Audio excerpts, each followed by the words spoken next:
Salut tout le monde, bienvenue dans ce live où on va parler des nouvelles de la semaine, des nouvelles qui vont influencer probablement, oui ou non, votre choix des plateformes, tout le kit, votre choix de contenu, de quelle façon vous allez le créer. Et aujourd'hui, on a vraiment, comme diraient nos amis anglo-saxons, on a un show très pacté. On va parler des dictateurs, hein, TikTokers, eh boy, qui s'en vont complètement à contre-courant et ça devient un trend assez spécial sur TikTok. Aussi, on va regarder Patreon qui fait un lancement, qui lance quelque chose complètement de nouveau, qui va aider les créateurs qui veulent utiliser cette plateforme-là. Donc, ça aussi, on regarde qu'est-ce qui se passe avec Instagram qui s'en va de tous les bords, mais là, on dirait qu'ils viennent de trouver le reculon sur leur véhicule. Fait que, on regarde ça aussi. Et en même temps, à la fin, je vais vous expliquer maintenant, ça a été super bien expliqué par YouTube, mais je vais vous expliquer la monétisation des shorts de A à Z. Et aussi, qu'est-ce qu'il faut absolument pas faire sur les shorts, parce que finalement, ça ne comptera absolument pas pour la monétisation.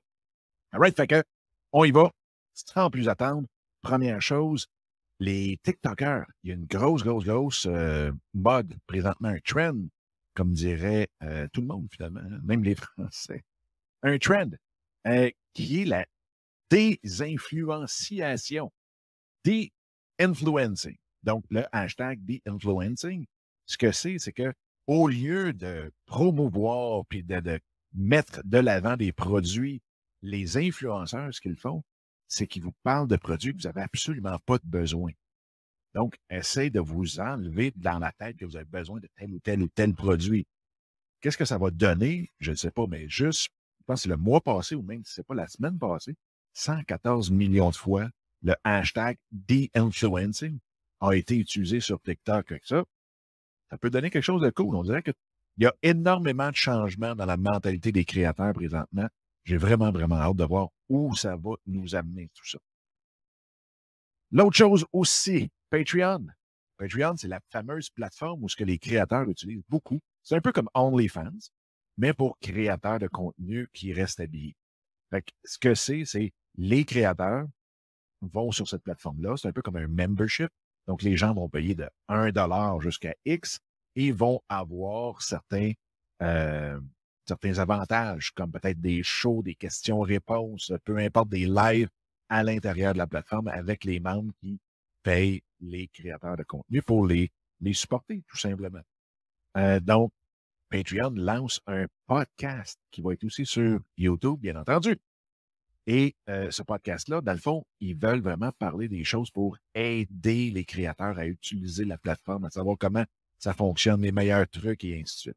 Donc, vous allez voir ça sur la plateforme de podcast que vous préférez le plus, YouTube, euh, le podcast Patreon. Ensuite de cela, il y a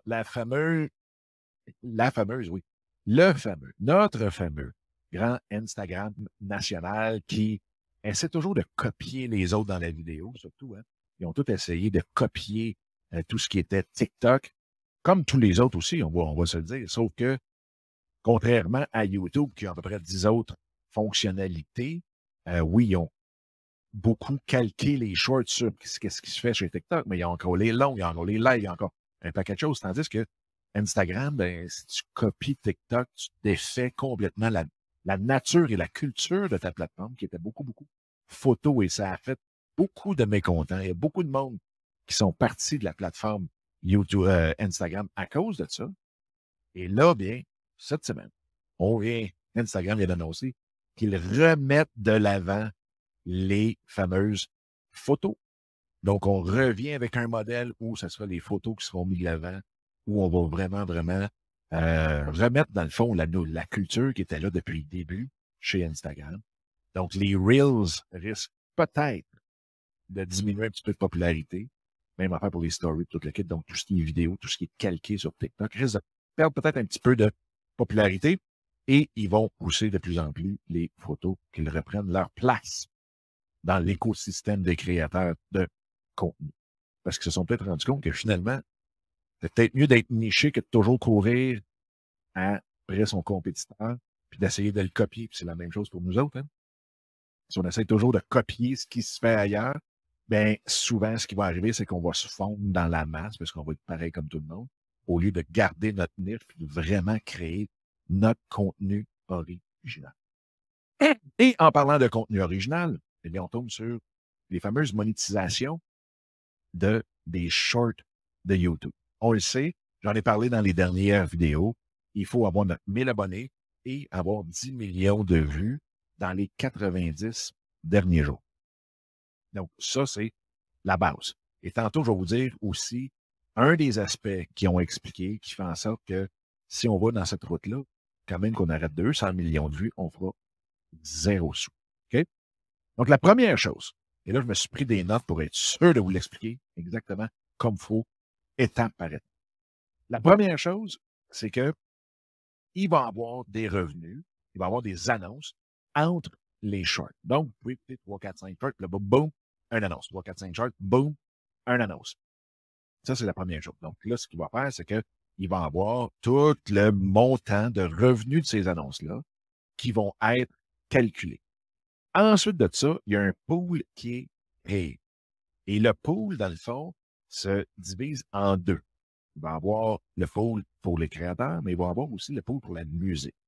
Ce que ça veut dire, c'est que si de votre côté, vous créez un short et qu'il y a une track de musique dedans, une piste de musique, eh bien, ce qui va arriver, c'est que le montant qui est alloué dans le pool du créateur, le montant qui est alloué des revenus, va être 50-50. Donc, 50% chez les créateurs et 50% dans le pool de musique, donc des créateurs de musique.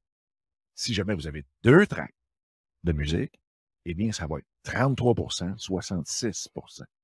OK? Donc, ça va être de la façon que ça va être divisé. Une fois qu'on a nos 2 pools qui sont là, l'autre chose, c'est qu'ils vont prendre le pool des créateurs, pas celui de la musique, mais seulement le pool de créateurs, et ils vont le diviser en termes par rapport, dans le fond, ils vont l'allouer avec, en fonction, par rapport, mais c'est en fonction de votre pays et aussi du nombre de vues que vous avez. OK? Donc, ce qu'ils vont faire, c'est qu'ils vont regarder les pays, ils vont regarder le nombre de vues dans ce pays-là, tout le kit, bon, ça va être généré de cette façon-là. Et de votre côté, ben, vous allez voir dans votre pays, c'est quoi votre partie de revenus qui va à vous.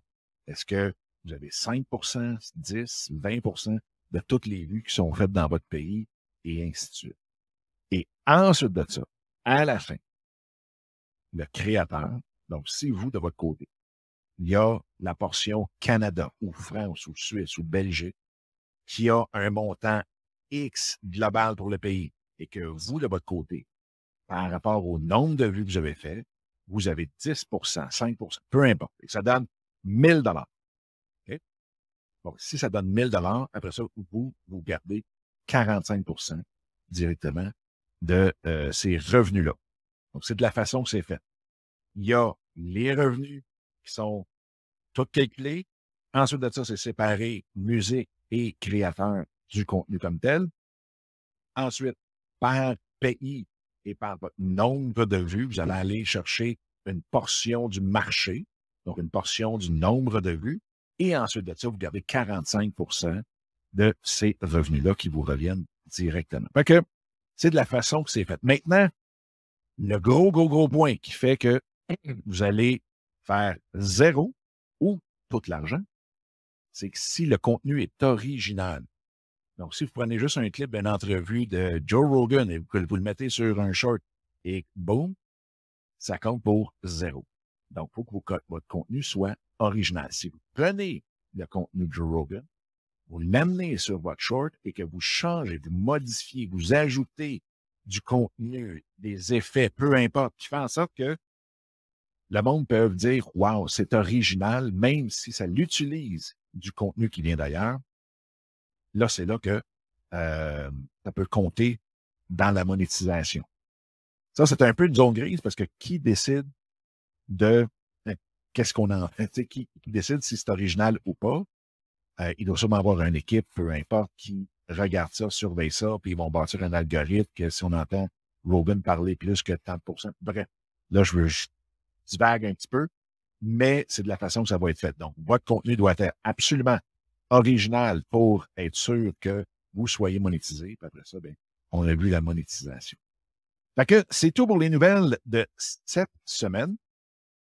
Je vous donne rendez-vous lundi prochain pour la vidéo astuce. Si vous ne l'avez pas écouté, celle de cette semaine, allez voir ça. Ça vaut la peine. Les gens ont adoré ça. Et en même temps, n'oubliez pas, jeudi prochain, ça va être d'autres nouvelles. Donc, abonnez-vous. Moi, il faut que je parte parce que dans 10 minutes, je rencontre toute ma gang de YouTubers Inc. Donc, on passe un beau 2 heures ensemble pour répondre à toutes les questions pour la business et YouTube. Fait que là-dessus, je vous souhaite bonne journée. On se revoit la semaine prochaine. All right. Ciao.